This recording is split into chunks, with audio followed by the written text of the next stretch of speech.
Hello and welcome to Sustain, a project of Na'arafetu, the Center for Climate, Biodiversity, and Society. I'm Maria Armoudian. The scientific consensus is that we are facing ecological collapse. We have surpassed 6 of 9 planetary boundaries, and mis and disinformation are driving ignorance-fueled decisions that are having catastrophic effects on our environment and beyond. What are the costs of the spread of this malinformation? Who is spreading it? For what end? And are there ways to overcome this in service to humanity? We are joined by 2 experts.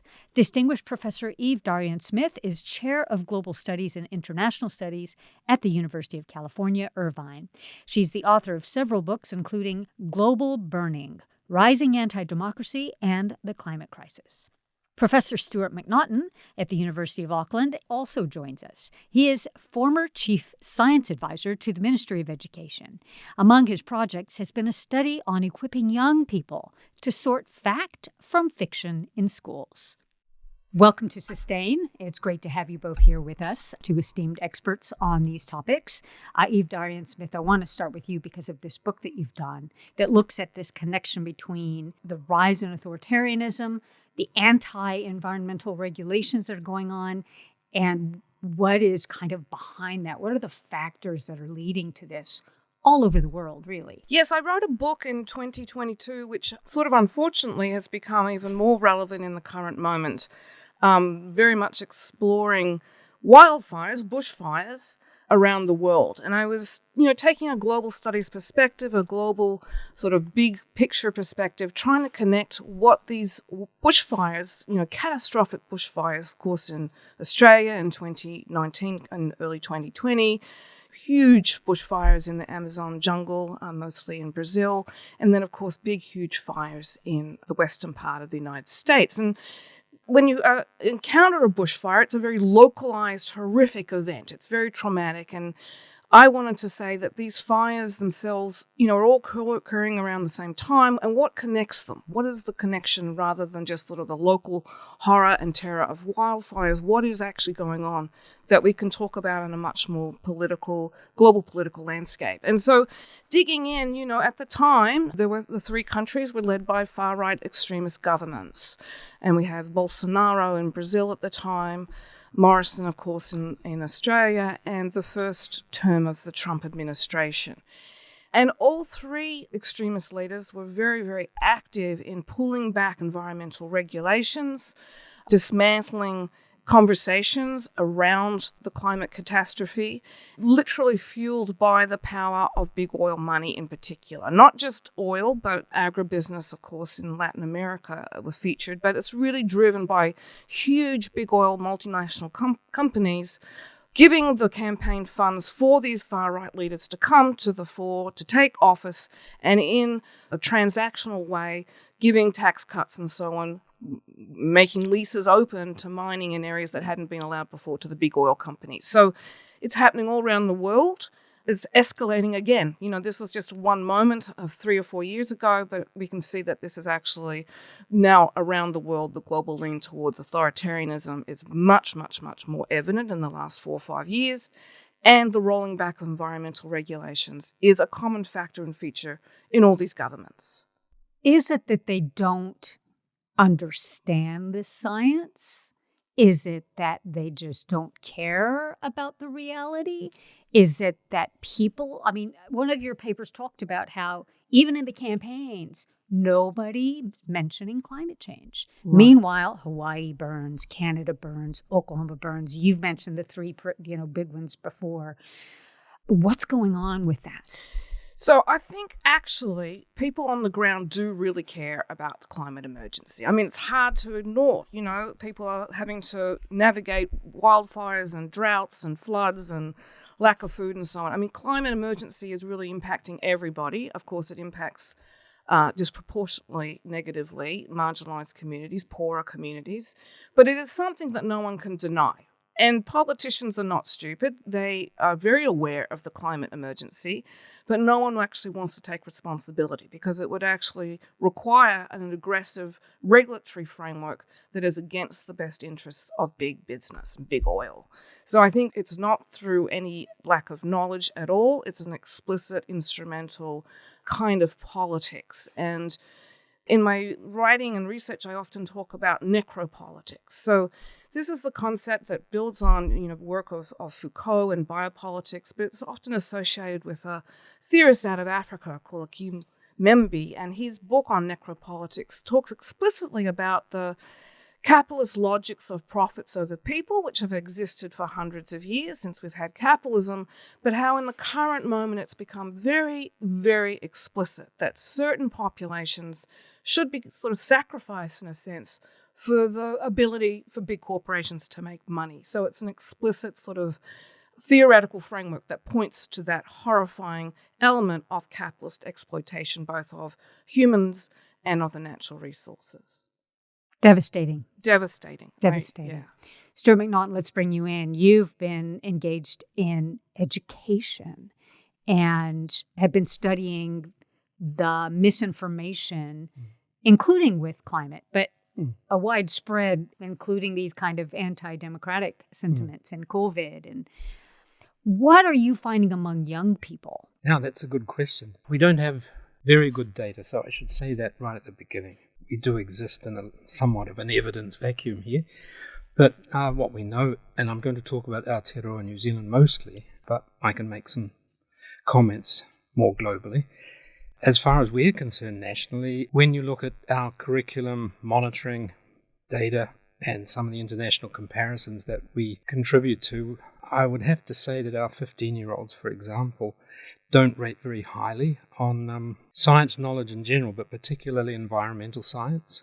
I mean, there are some areas where clearly you wouldn't expect our 15-year-olds to have a great deal of knowledge about climate change and to do with nuclear waste, which is one of the items in one of the tests. But in terms of sustainability items, so water shortages, greenhouse gas effects, the percentage of 15-year-olds sort of varies, who know stuff about this and can explain it, varies between about 40% and about 75% of the cohort, depending on the particular area. But what I find most perhaps concerning, but then it becomes a positive, is that there's a relationship between knowing more and pessimism. That has been found across the countries, but it's present here as well. So it's like the more you know, the more you worry. However, we also know that if there's some agency associated with doing stuff, if our kids report cleaning up the local mangrove areas or doing stuff even on picking up litter, it contributes to a way of thinking about the world which suggests that you can do stuff about this. You can have agency. So, yeah, the negative is there about the relationship with pessimism, but the positive is there, particularly about being able to act.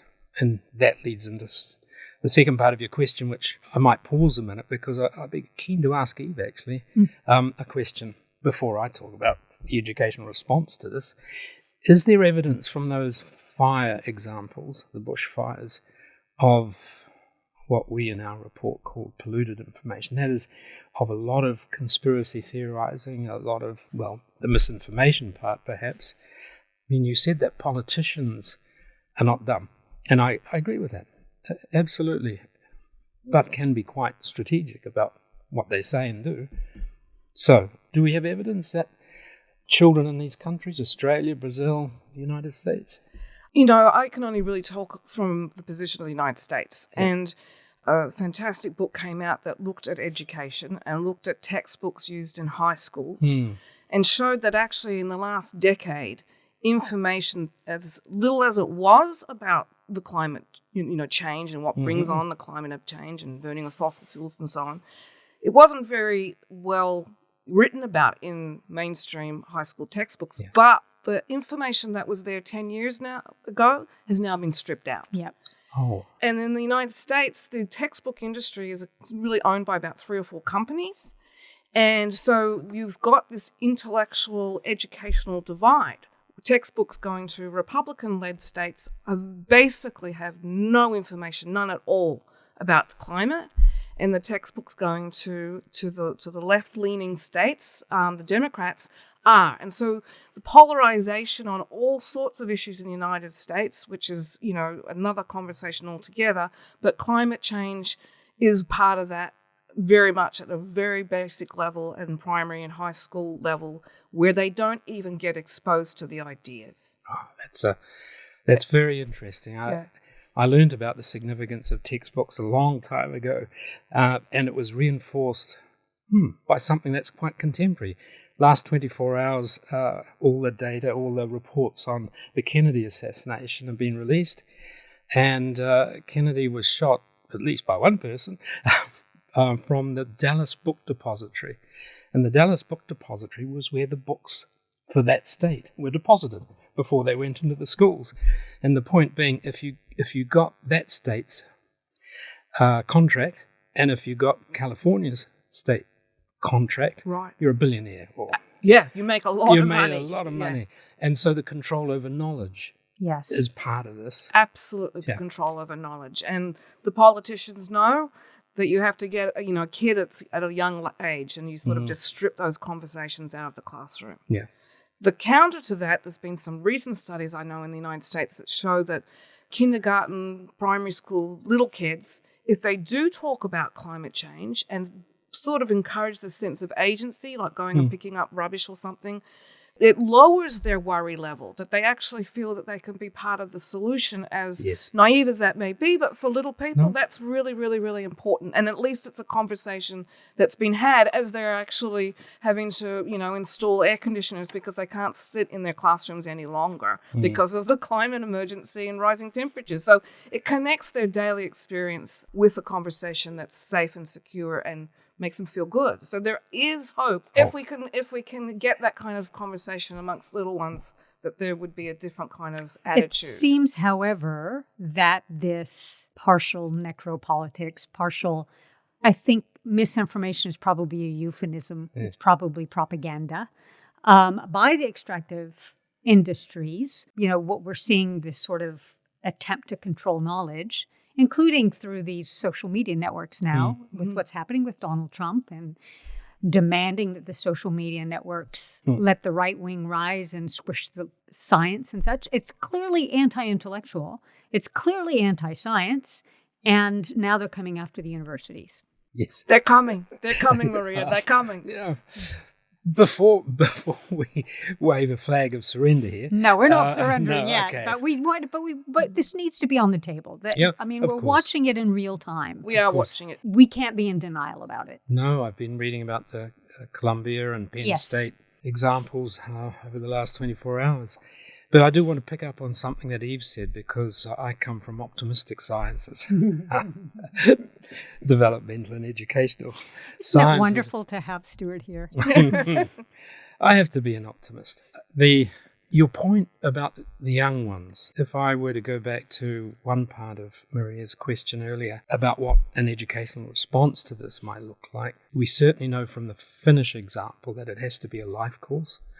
So Finland was very early on adopted, as I just said, a life course approach to upskilling the population around what I tend to call polluted information. A near neighbour was influencing elections, Russia on the doorstep, meddling with politics.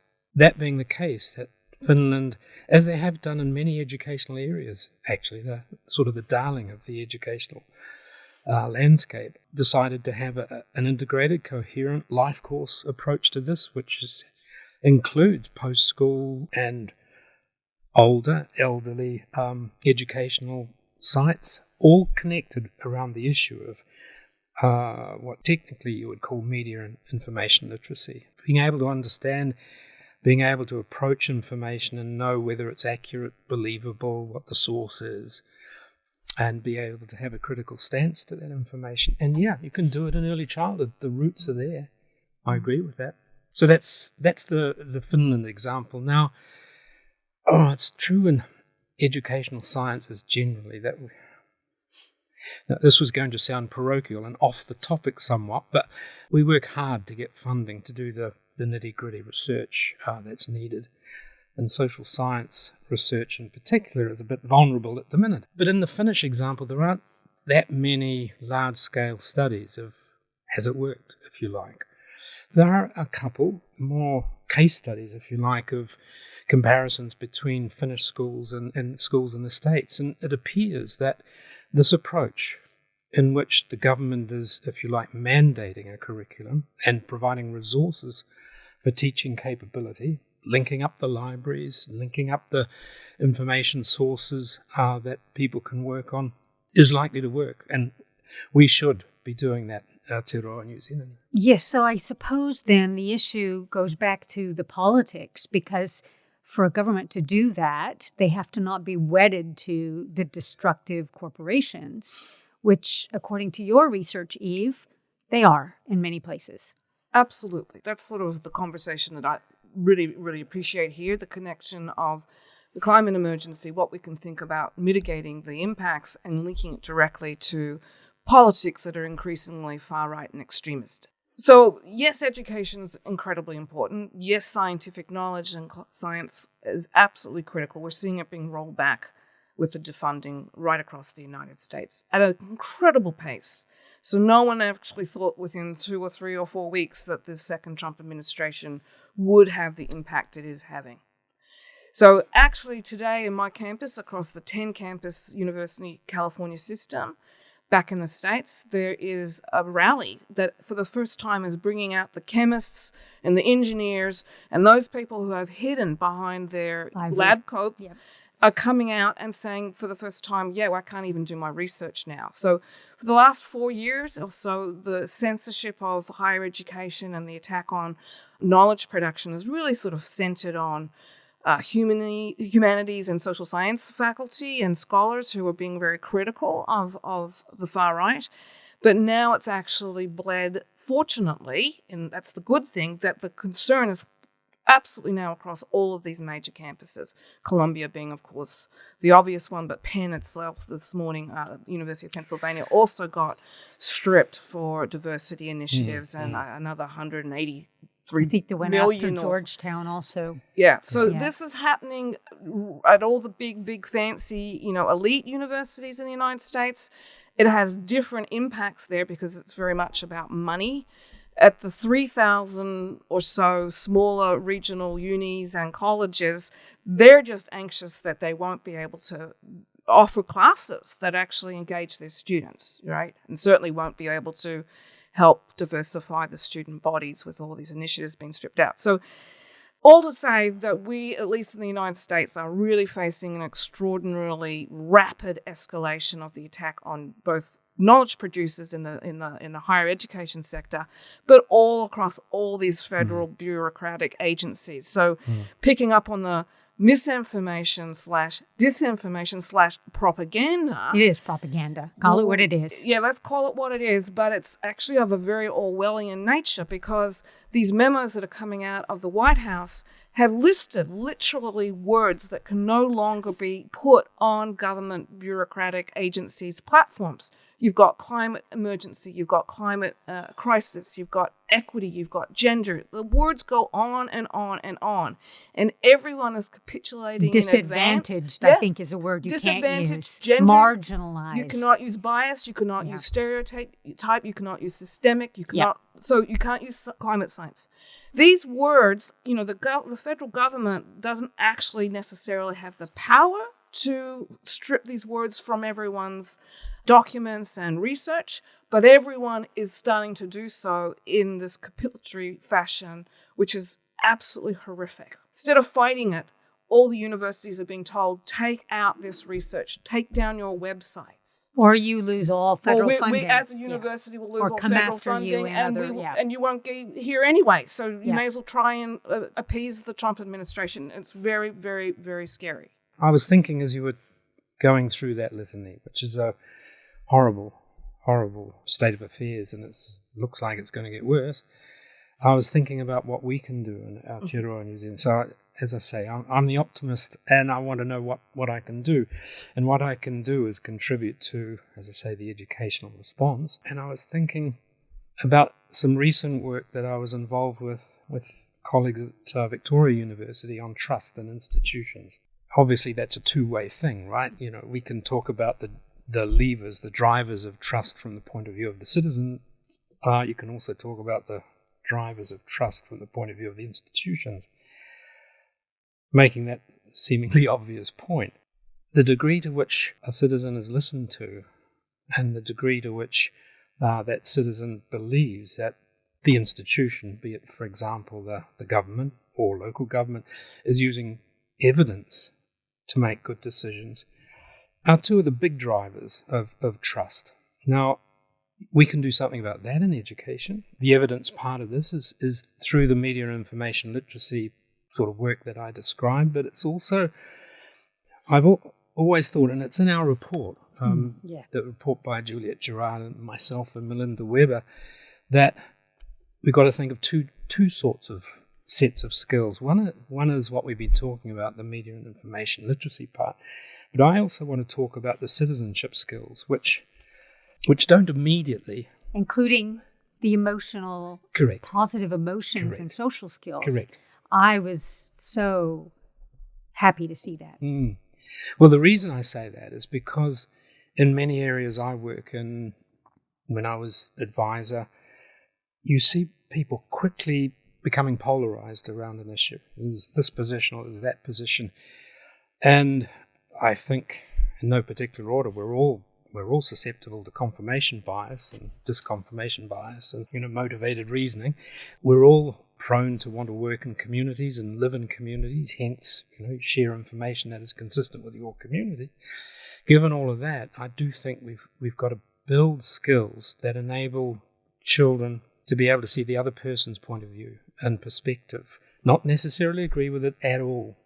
I mean, it would be a hard ask to understand President Trump's position, but if you take my point, it's unless we have good ways of reasoning together collectively, this is really optimistic, good ways of sharing the evidence and being able to see why and how somebody might take the position they do, even though you don't agree with it. I want to reduce the polarization because it's only through that reduction that we can get a collective response to these things. Are there methods that you have found that work? Yeah. What are those?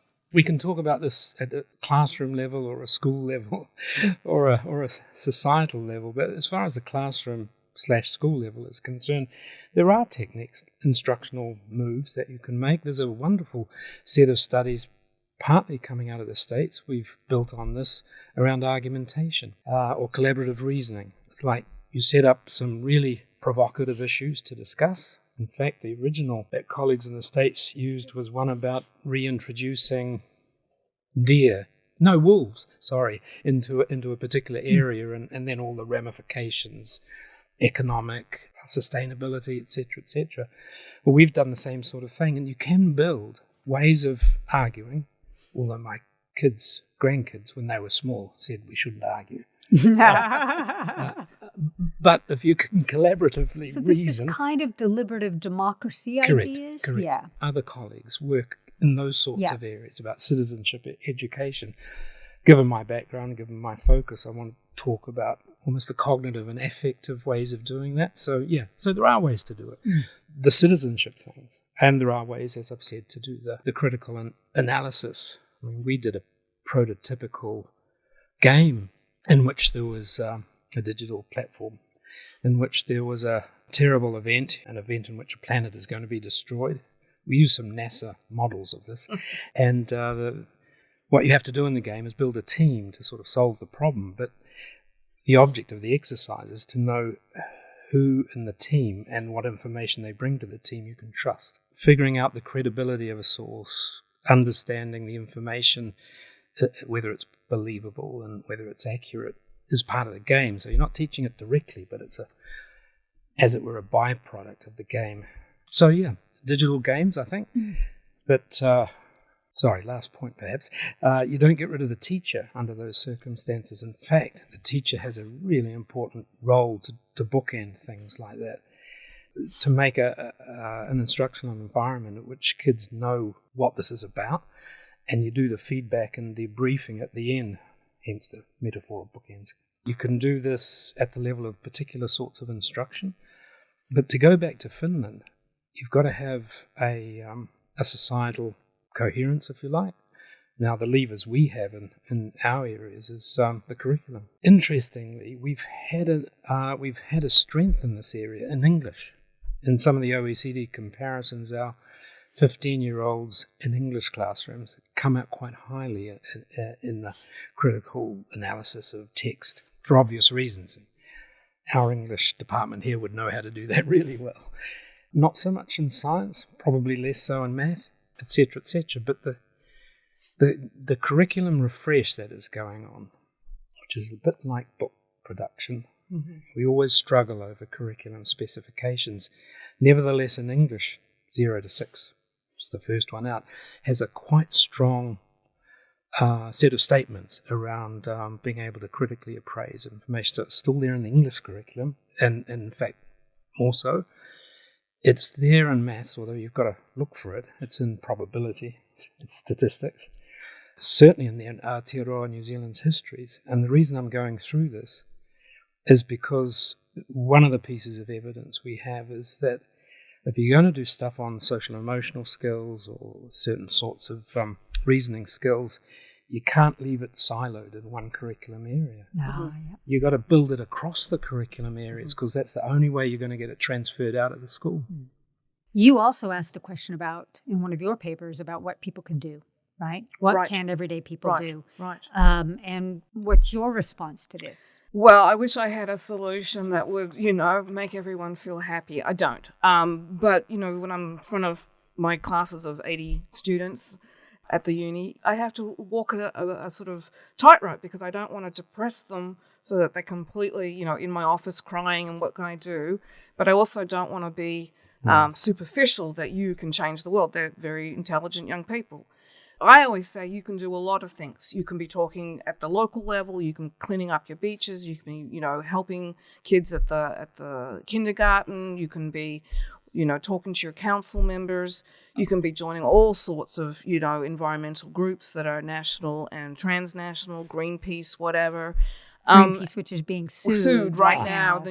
Yes. So that could completely put them out of business. Absolutely. When they're thinking about their future careers, I think whatever young people go into it when they leave, uni, it's very important for them to think that they are collectively responsible for some aspect of the climate and their engagement with the climate. So going back to that really fascinating conversation about, citizens' skills and emotional skills and the wolves, if you replace wolves with the climate and the world in which every single person is necessarily engaged in, right? You can't get on your rocket with Musk to Mars. None of us are going to get on that rocket, even if you wanted to.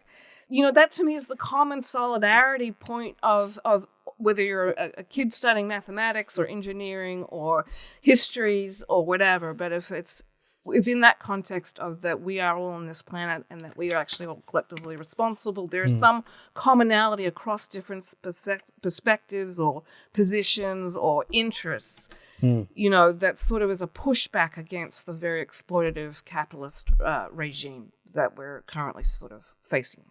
I wonder also, you mentioned in your report about potential new platforms. So they're not controlled by monopolies. Yeah. Sounds like a hard task, though there are some. There's this new and Blue Sky, for example. Yes. And, I don't know if it's really all that effective or if it's still too siloed.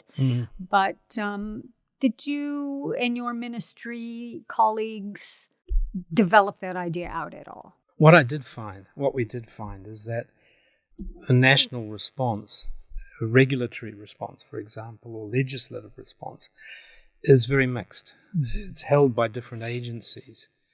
So there was quite a lot of discussion about how agencies could move together around not so much censorship, which opens a whole other bag of worms, but regulation. I know this is going on in Europe as we speak. So I don't really have a good answer to your question, Maria. I really don't. I think, to go back to a point I made earlier, the national response needs to include all of that, all of the above, thinking about the platforms that could be relatively safe. Could put warning labels on them. Yeah, you can. Yes, you can. There's a lot you could do, actually. And and codes of conduct. correct. But we also have to enable those skills at an individual level, sort of collective level in the classroom, that sense of responsibility.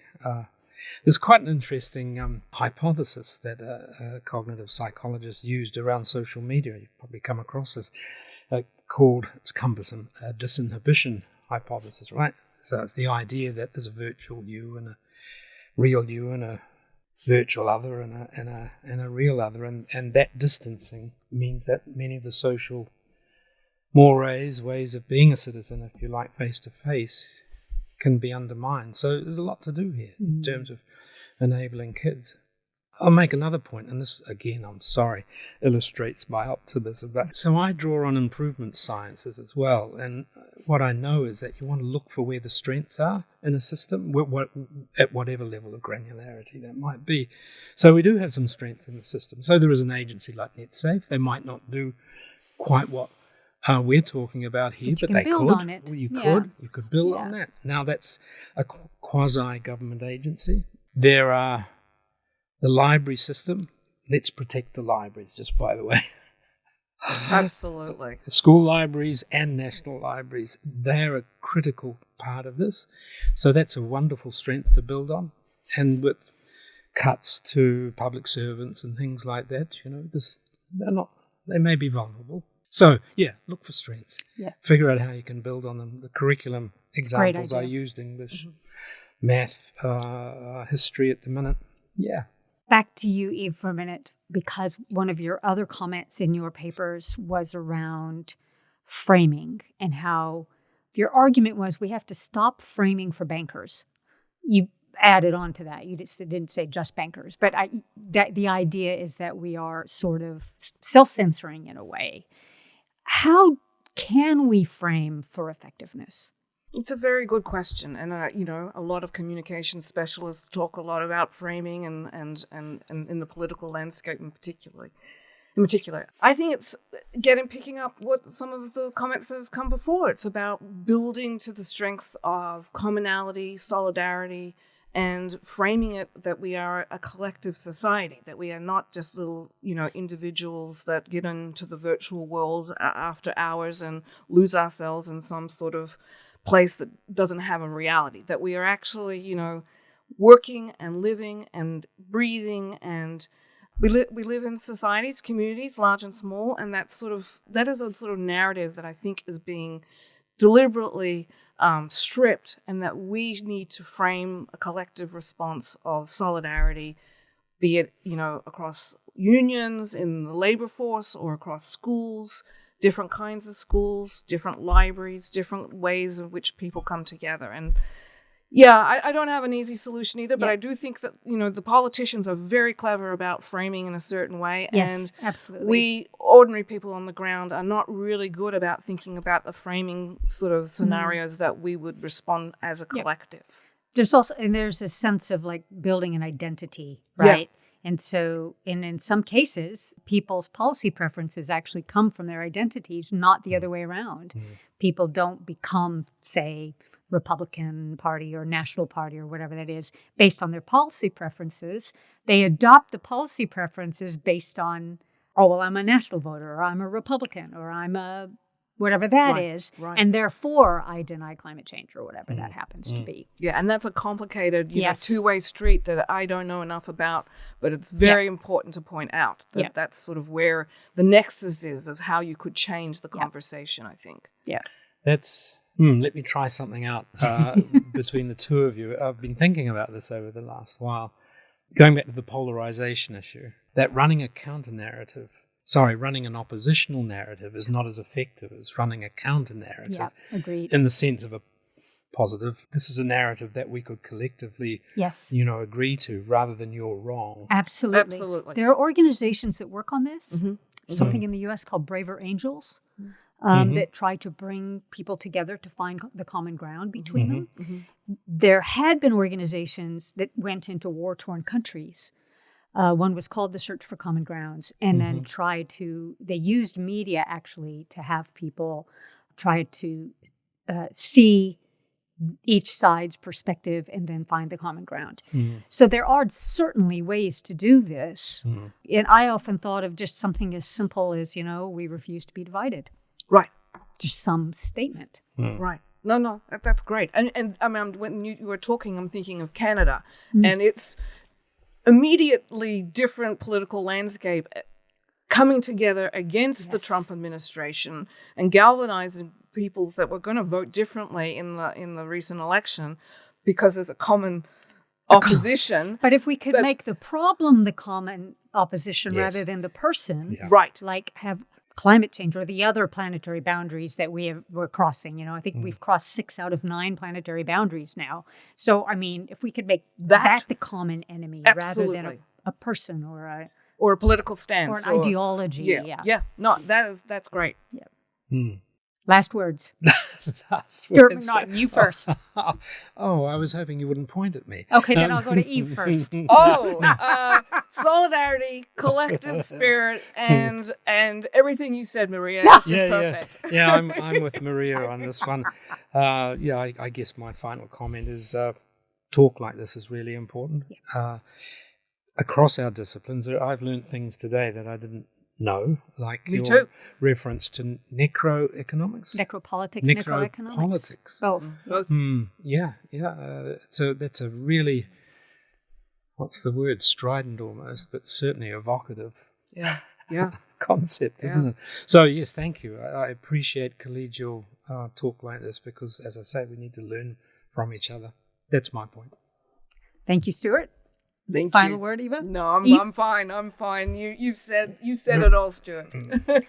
Well, thank you both so much for joining us here on the Sustain podcast for Na'arawhetū, the Center for Climate, Biodiversity and Society here at the University of Auckland. Kia ora. Yeah.